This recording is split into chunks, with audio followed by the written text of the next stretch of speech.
I ran up a check, I might do it again. Enemies close, had me thinking they're friends. 10 toes down, I'll be free until the end. Crib outside the city, I don't feel safe in my hands. Took so many years, I'm just waiting for the wins. I'm in debt to no one but the one who took my sins. I do it for real, there's no reason to pretend. If I do it once, I do it again. Add it up, bankroll, euro, peso, add it up, I'm just doing me, everything is on me, oh you matter what. Add it up, bankroll, euro, peso, add it up, I'm just doing me, everything is on me, oh you matter what. Add it up, told her if it's all me, everything is on me, gon' back it up. Matter what, told you I'ma do me, why you hating on me, it's not adding up. I do roll like a Mack truck, country heart, I might cop a farm and go act up. Lot of scars, I was cold-hearted, now I'm back up. Keep it real, I do this once a month, I don't rap much. I just take the money and go stack up. What up, Marie? Good evening, Miko. How are you doing today? I'm fine. How you doing? I am doing fabulous. It's another opportunity, a brand new year. What year we in? We're in 2023. 2023, a new year and a new story. That is what we bring to you tonight, a story of success. But first of all, who are we? We are Incarceration to Incorporation, Ain't to Ain't, as we allowed to call ourselves. And what do we do here on Ain't the Ain't? We provide a platform for men and women, returning citizens, relatives of returning citizens, and resources for returning citizens so that they can change the narrative, the false narrative that those of us, when we get out, we automatically go back into incarceration. And when we do these things, we love for you to share your stories because stories matter, especially when we talk about our organization, OAA, which stands for, Marie? Encourage, empower, and educate. I caught off Now, guard. it's the way around. It's educate, empower, and encourage. Listen, either way you say it, baby, it is awesome. Here at OAA, or Offender Alumni Association, what we do is we provide a safe space for men and women to come out and to share their stories. A safe space for men and women, whether it was 20 years ago or 20 days ago. Those who are coming home need that space to tell their story, because if we, Marie, myself, if we can be successful, so can you. And when I say successful, I'm talking about organizationally, educationally, relationally, occupationally. We are talking about success. And so that's why I'm so excited that OAA and also Ain't the Ain't as joint partners. Matter of fact, who has given us this opportunity to do this, Marie? Julius Hall. Thank you, Mr. Julius Hall, for giving us this platform to come and share our story. And AB is the brainchild of Incarceration to Incorporate, which he's very successful. He got 3 businesses down in North Carolina, and he's doing very well for himself. He has been incarcerated, and recidivism is not a word for him because he is not returning to prison. Oh, awesome, for sure. And so that's what we do here. You know, again, 2023, a brand new year, brand new stories, and we want to bring them to you. Before I turn it over to Marie, just to give you a recap and an update on what we're looking to do, I just want you to know that we are excited again. We want you to tell others who we are and what we do so that they can also share their stories. Marie?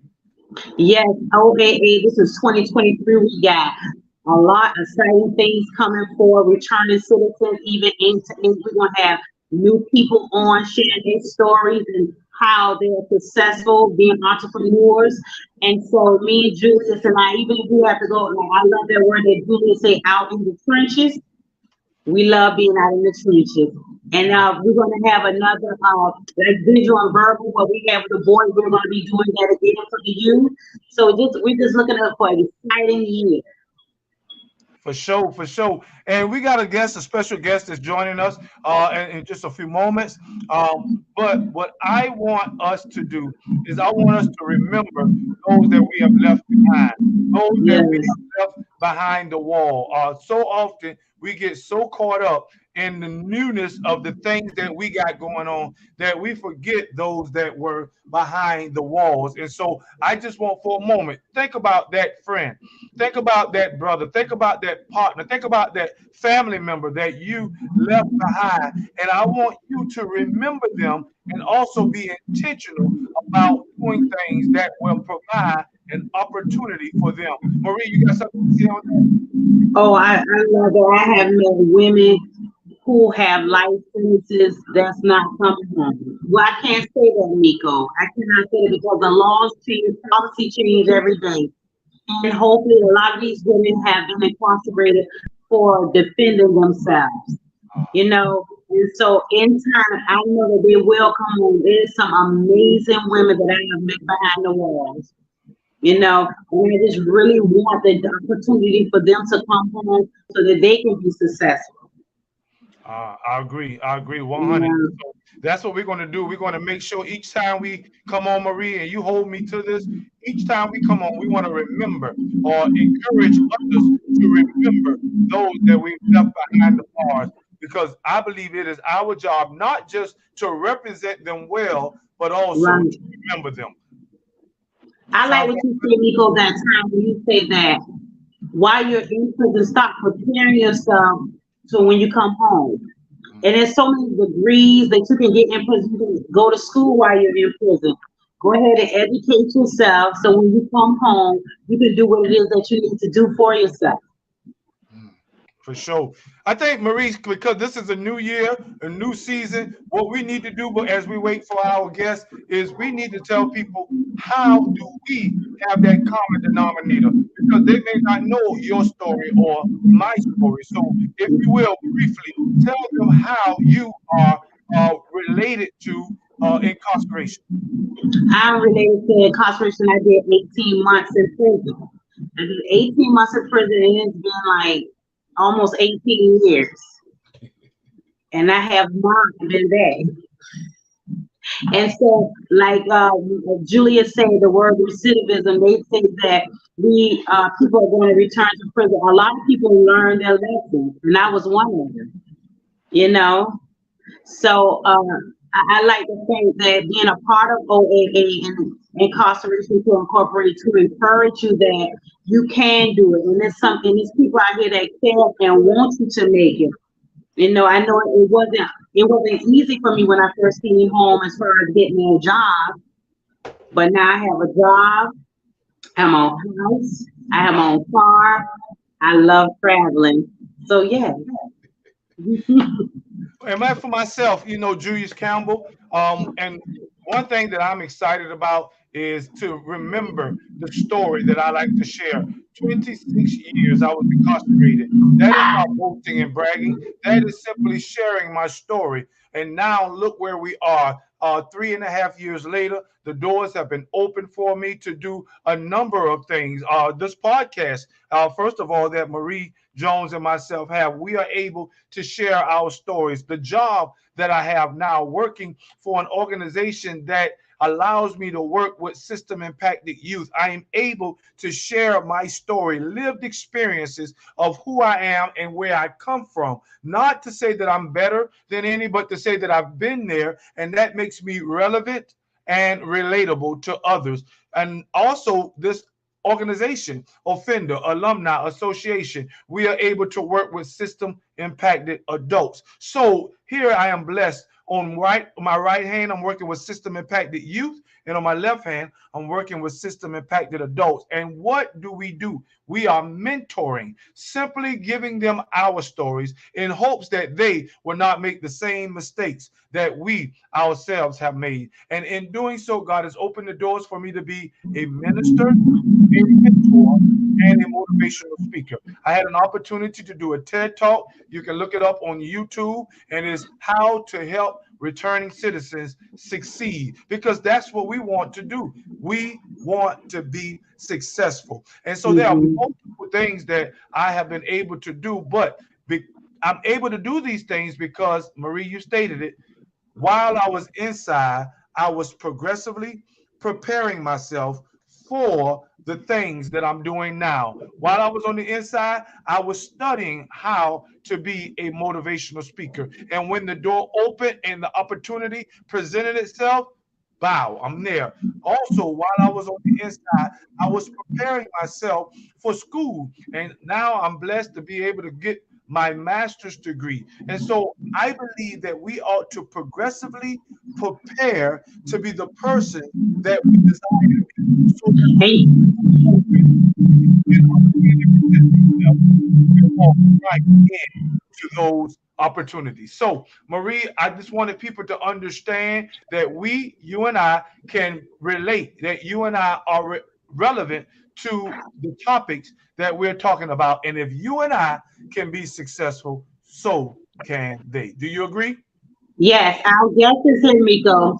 I see him. I see him. So, without further ado, I want to give an opportunity for James to, first of all, introduce himself and then tell us a little bit about who he is and where he comes from.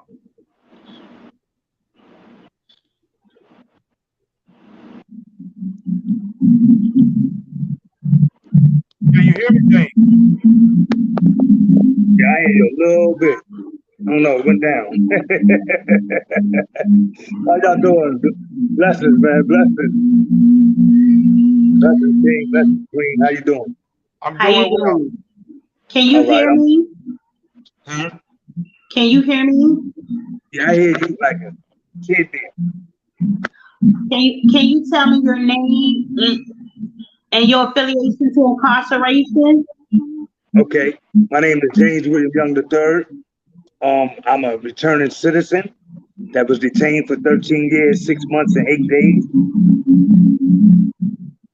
And I am okay, now the go ahead.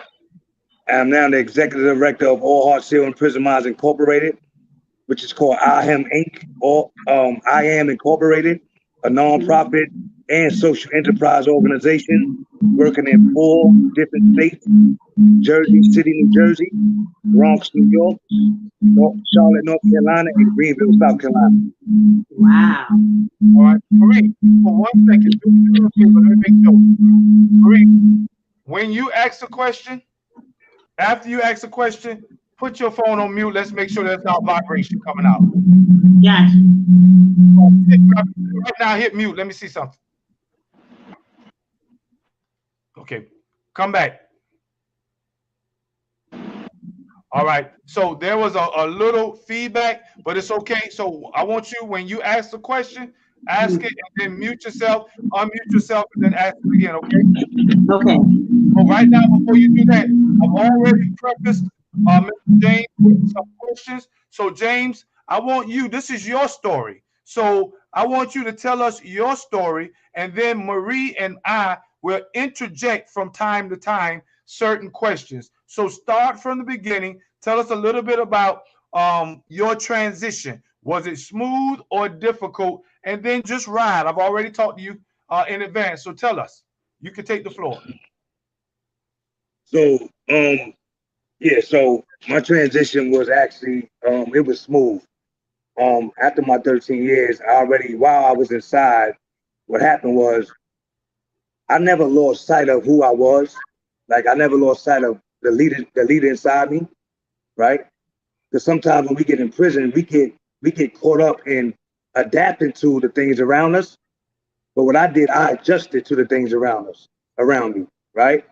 And the reason why I adjusted to it, because sometimes, man, we can get compromised, right? We can get so complacent by being inside of a prison or institution, right? I didn't allow the officers to call me a number. I didn't allow them to call me an inmate. I didn't allow them to call me a prisoner, right? They even called me by my name, or I didn't answer at all, right? I didn't answer at all. So what I did was when I was inside, you know, I dealt with a lot of organizations, street organizations, right? And when I say street organizations, I'm talking about gangs. All right. I was one of the ones that was a part of it. And I wasn't a part of it because I was forced into it. I was a part of it because I was dealing with trauma, but also the trauma that it was heightened around me, right? Meaning bullying, you know, extortion, things of that nature. I said, hold up. I need to do something to step up and change the game here. Shift the paradigm. So while in prison, that's what I did. I shifted the paradigm by joining them and changing it from the inside out. See, people didn't expect me to come in and start changing it in that way, in that fashion. No, man, y'all not a gang. You're not a gang. You're not a gangster. I mean, we guards, we earths.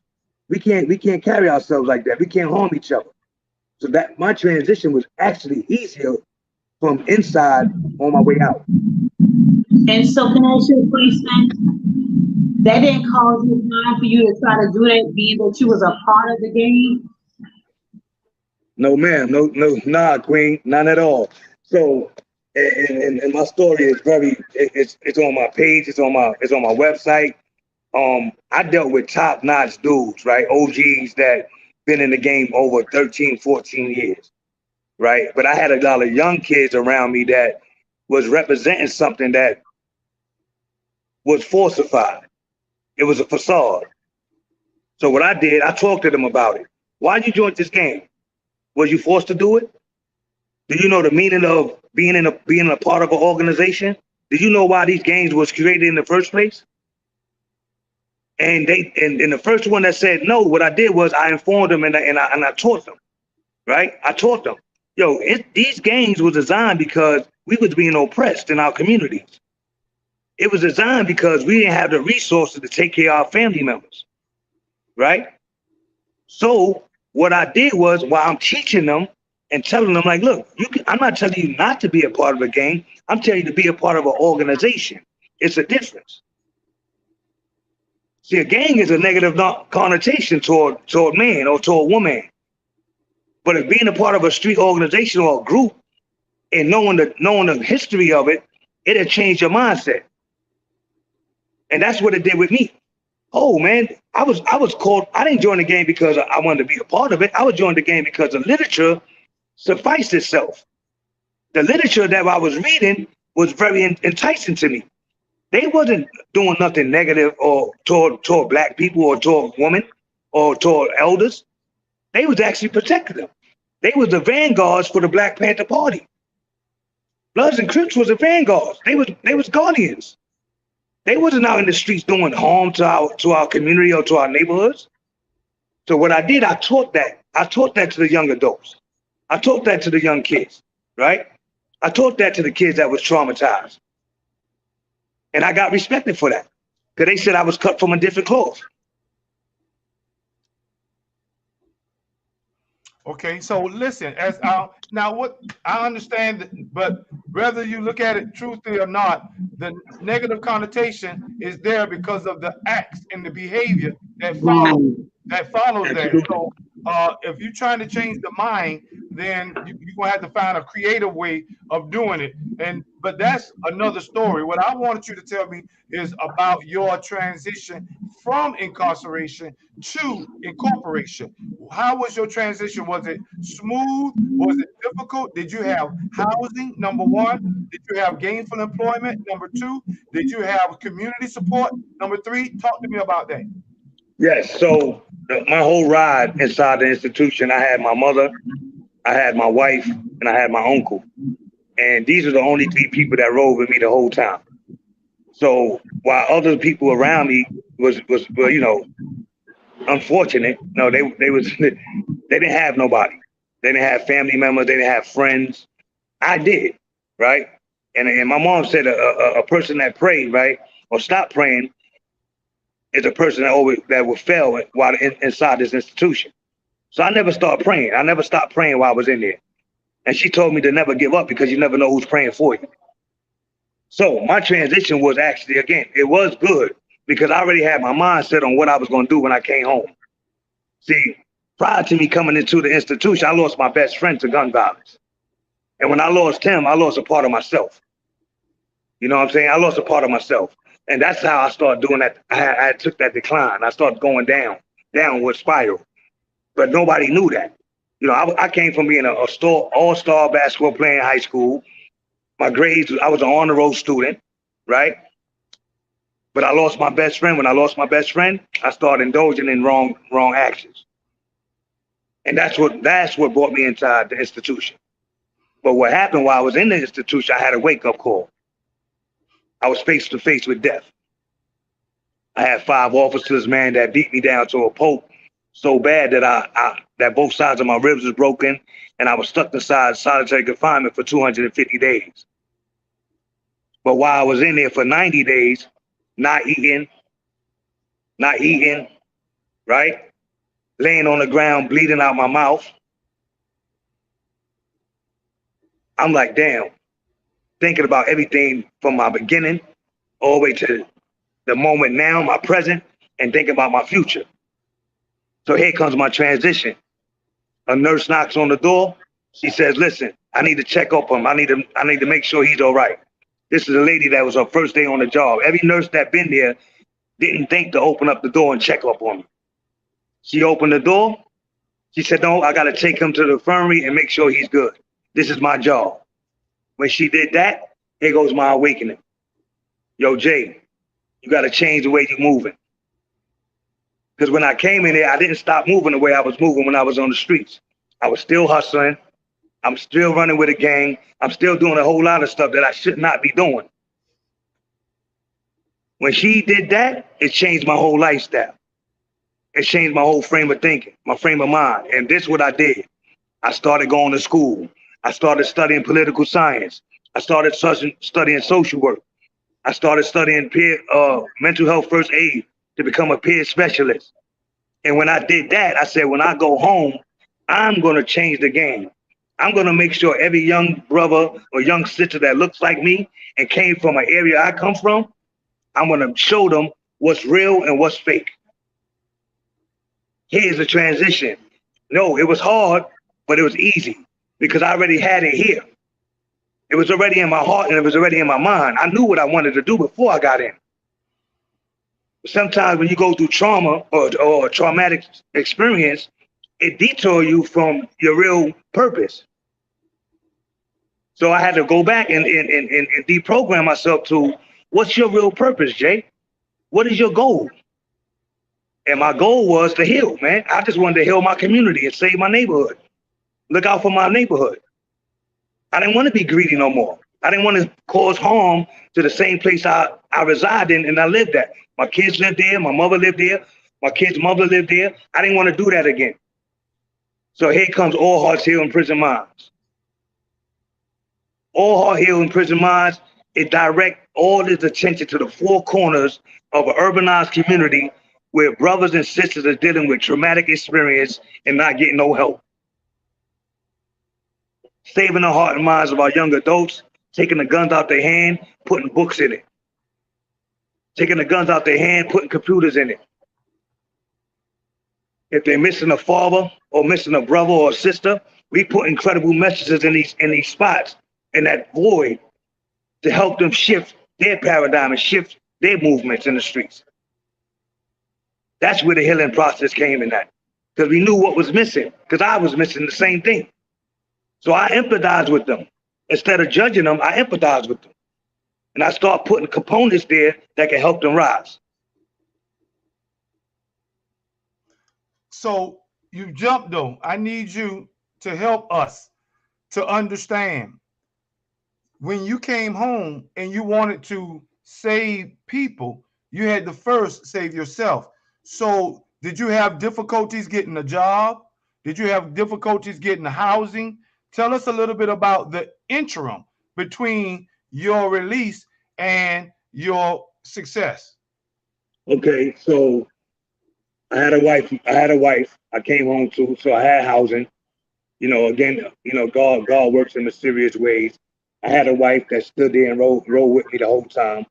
So I did have housing. As far as my job, I believe a lot of people just don't put up the effort or give themselves enough chance to go out there to get one. So what I did, I went to a temp agency When I went through the temp agency, I got me a job that I held on for 5 years. And this is very, very, very serious and imperative. I want you to hear this. We come home and we think that we're supposed to just have things given to us instead of going out and searching for it, right? I didn't wait. I came home 3 days. I went and got a job from a temp agency. I didn't make no excuses. I went out and got my job. I knew that's the first thing that parole gonna want me to have. I got my job. When I got my job, I felt more at ease because now I'm no longer getting a check from the streets, but I'm getting a check from the state, right? I'm no longer worrying about the void in my life, which was love and trust, because I had love and trust there all the time, which is my wife. And she was holding me down. And I had my mom, and then I had God first over everything. So that was my transition. Was it hard? I'm gonna tell you what was hard. The hard part now was trusting people, right? From leaving from a street where, you know, being a drug dealer and not trusting no one, not letting nobody in, it was hard for me now because now I'm changing and I gotta have trust in people that I've never had trust for. And it was hard. That part of my life was hard when I came home. I couldn't trust nobody. But I had to start letting people in one by one, besides my mother and my wife. So now I'm like, oh damn. In back of my mind, I said, oh, he's just here to try to get my money, or he's just here to try to fuck my wife. Right? But some of these dudes was actually genuine. They actually was there to check up on my well-being. You know what I'm saying? And it took me about 4 years, man, before I really opened up to friends that never was there while I was incarcerated.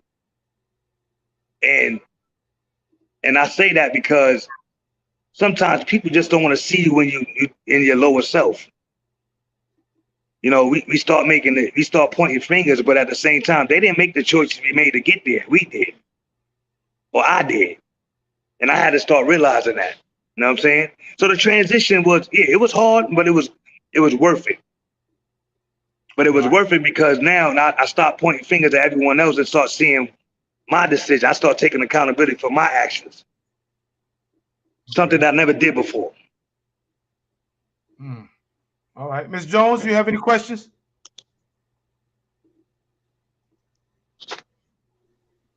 No, Miko. Okay. I don't have any questions for him. Okay. I want to ask you another question. Now that you've told us about your transition and the steps that you take to make where you are now, how did you get the opportunities to start being successful in your organization? And also, what are some things that you do practically to help change the mindsets of the young people? Oh man. Okay. So again, trust again, right? My cousin had an organization called Neighborhood Benches up in Harlem.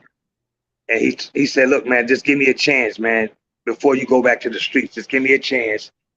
Just give me a year. I said, what you mean a year? He said, give me a year. I want you to work with me with this program. I want you to be my outreach coordinator. Right? And I'm like, what? I said, nah, bro. I said, I'm just coming home. I need some bread. And he was like, he said, I'm going to give you the bread, but I need you to trust me. Right?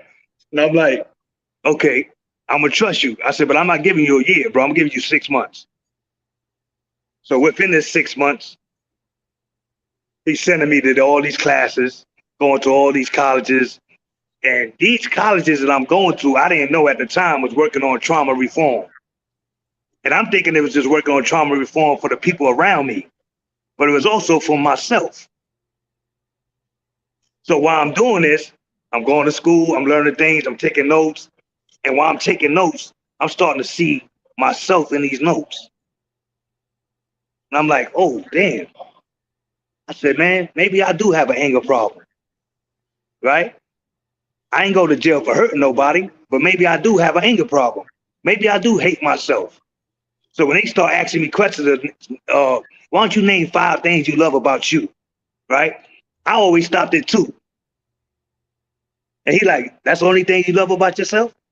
And I'm like, I mean, what else? I mean, this is important. And he's like, nah, bro.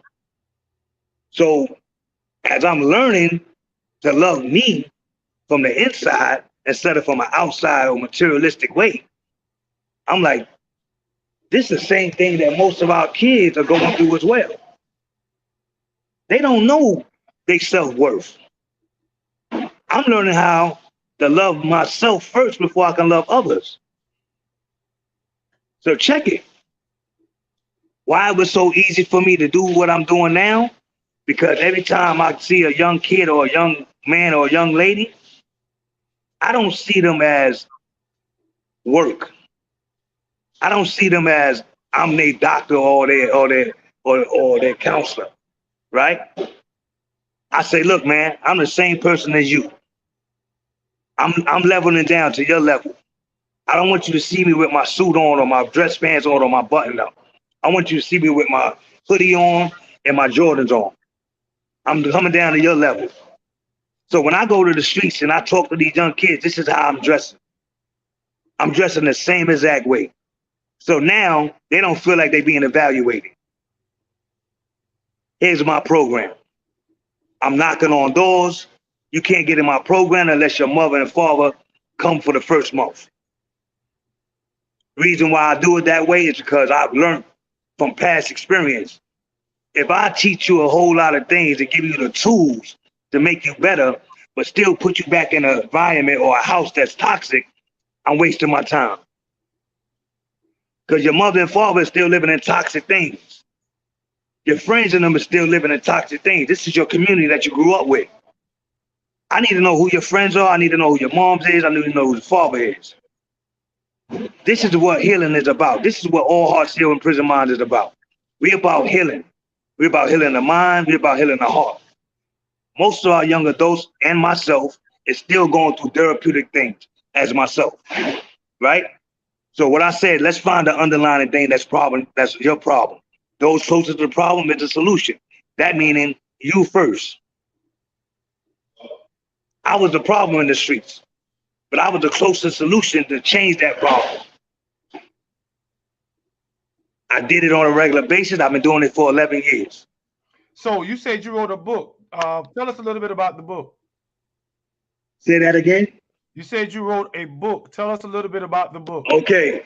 So I have 2 books. The author of this book is called Jaquan White. How the Hell Did I Get Here is the first book. The second book is called Don't Blame Me, Blame Trauma. So what I did, I took Don't Blame Me, Blame Trauma and broke down every chapter inside how the hell did I get here. So every chapter that I talked about from my 5-year-old experience to my 13-year-old experience to my 15-year-old experience, I'm breaking it down and Don't Blame Me, Blame Trauma. This is why I did the things I did. Right? So Don't Blame Me, Blame Trauma is breaking down this book, which is called How the Hell Did I Get Here? The book, How the Hell Did I Get Here, is a novel. But Don't Blame Me, Blame Trauma is a breakdown of the novel. And it's showcasing why I did the things I did at an early age and why I did the things I'm doing now at the age I am now. So because of that, were you able to study a little bit about the trauma? How did you learn the educational aspect of trauma? Did you have to do a lot of studying? So I went to a school called ITM New School, right? The ITM New School, it teaches about trauma reform care, and it was crazy at first, right? Because he was asking me questions that he was diving in, and I'm sitting there like, nah, bro, that's too much information. And he's like, no, the only way I can figure out what to do with you in the classroom, I need to know what you're dealing with, because you're going to be around other individuals that's going to be awakening. You might say certain things that they might can identify with, and you might hear certain things that you might identify with, and you're going to have to join in.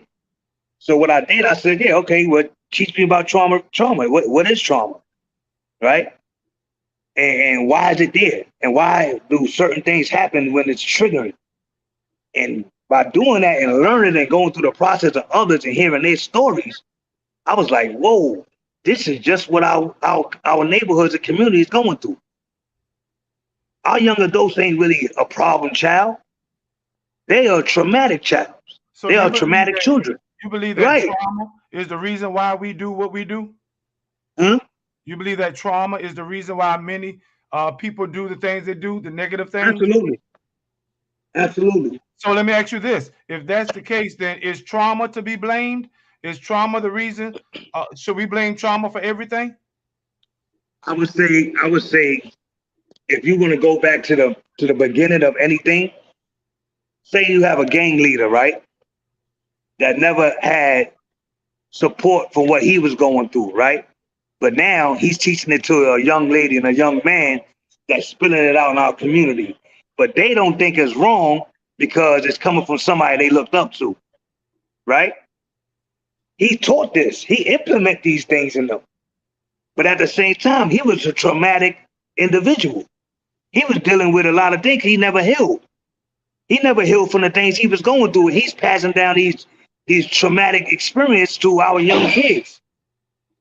So anything has a cause and effect. You agree?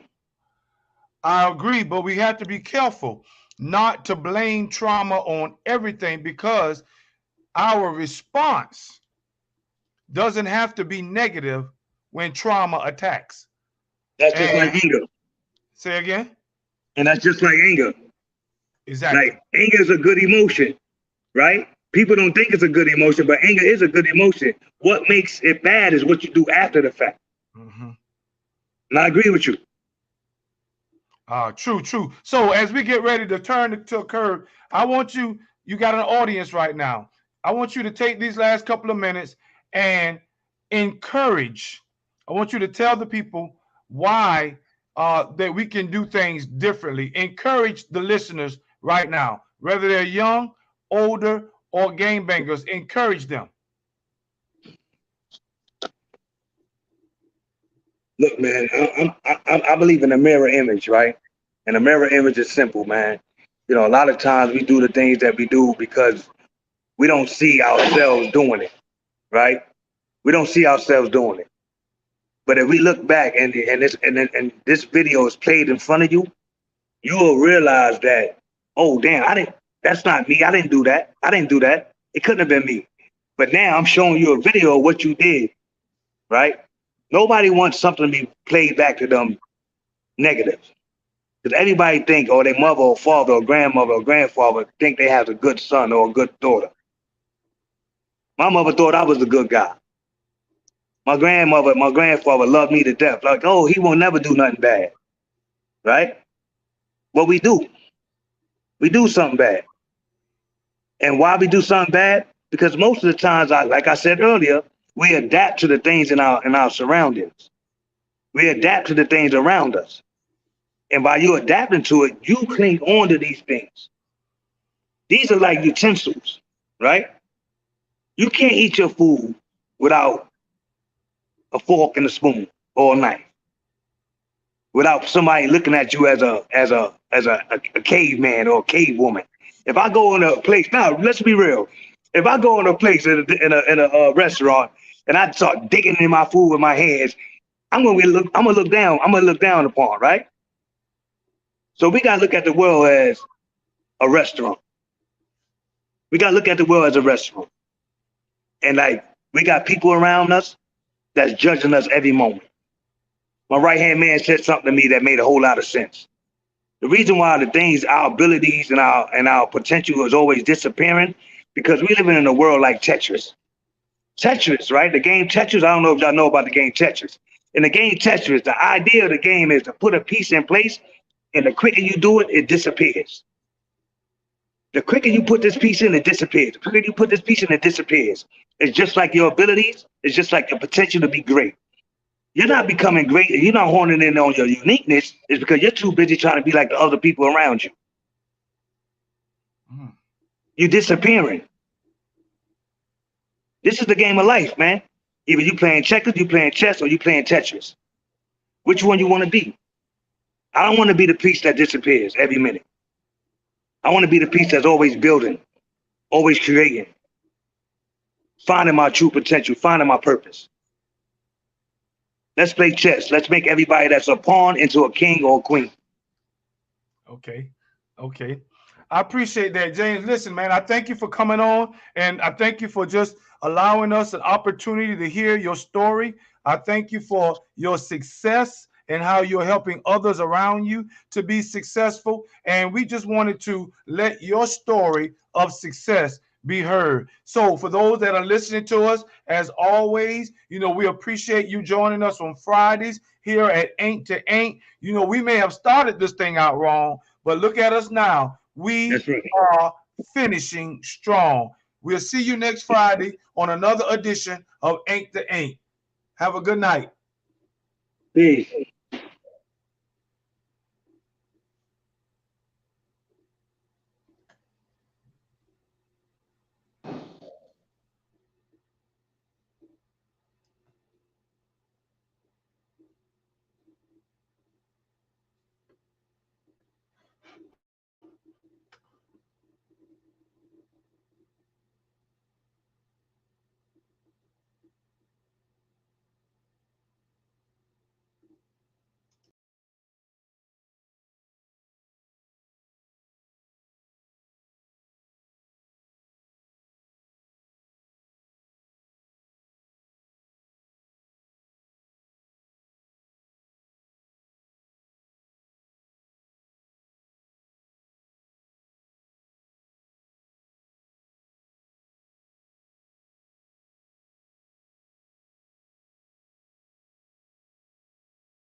Like this.